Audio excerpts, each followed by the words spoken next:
5, 4, 3, 2, 1, start. Mr. Deputy Chairman, I cordially welcome this bill. We cannot do much for our children, nor can the importance of looking after neglected and delinquent children be exaggerated. It is but right that the central government should set up a model law and also try to operate that law in a manner which can be imitated by all the states.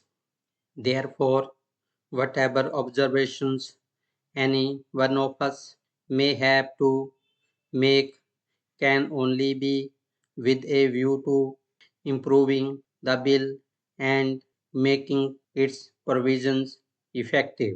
Sir, under the bill, two kinds of institutions are to be set up: children's homes for the neglected children and special schools for the delinquent children. Throughout the bill, these two institutions are kept entirely separate. I do not see why there should not be an exchange between these two institutions in suitable cases. There may be delinquent children whose delinquency could be easily removed and whose retention in the special school may not be advantageous. While it may not be possible to restore the child to a parent or guardian, it should be possible to put it in a children's home.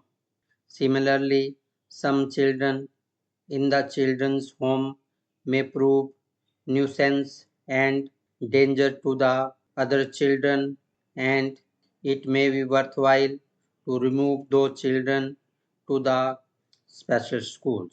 I do not see any provision where the administrator or competent authority can make this exchange. I think at least it should be provided in the rules.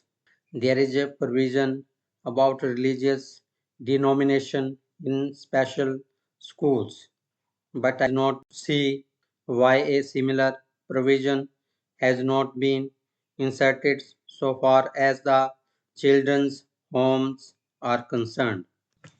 The same thing must apply to the children homes also. In fact, it should be made applicable to them to a greater extent.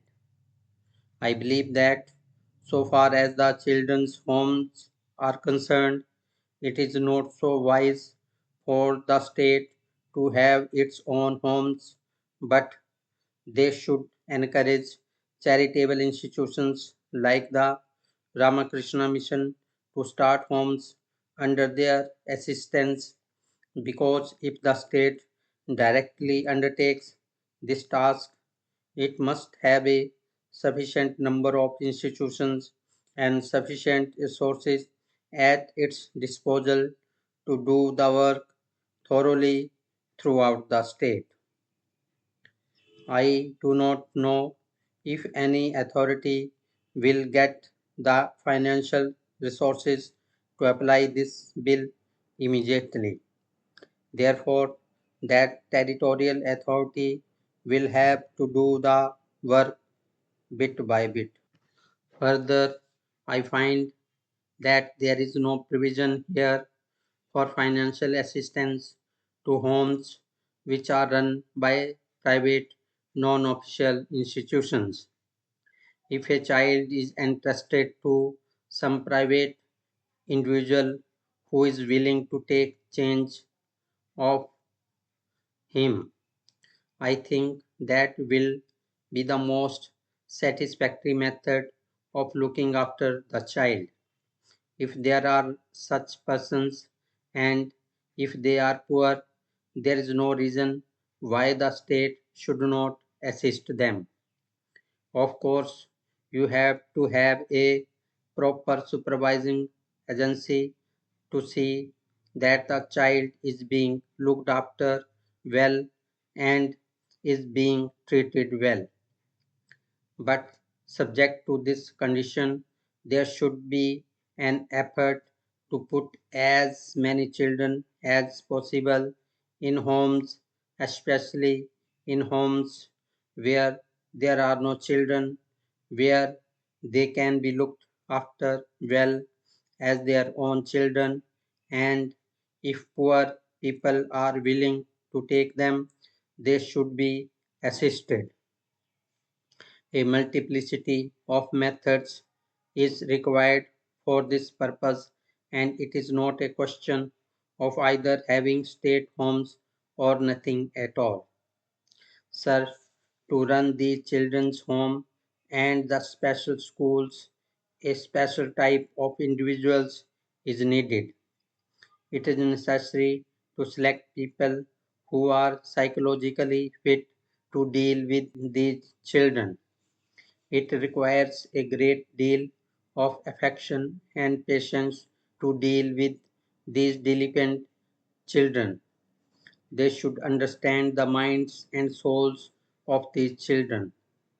So, only people with natural sympathy who can deal with them with a great deal of patience should be selected. If recruitment is made just as government officials are appointed, then I do not think these homes will be run satisfactorily. It is prescribed that sociological experts and others are to be on the boards. I do not know whether expert knowledge is needed to decide whether a child is neglected or whether expert knowledge is not needed to look after a child when he is put into a children's home or into a special school. Special arrangements must be made in this regard, and probably it may be worthwhile to have an all India institution where special officers can be trained to be sent to look after the children's homes in all the states as well as in the union territories. This is a matter which requires a great deal of consideration. I hope, sir, that as a result of this bill, beggars will become extinct. I entirely endorse all that has been said by Dr. Kunjuru regarding the necessity to take away beggars' children. A beggar must be automatically deemed to be unfit to support a child, and his child must be put in a children's home.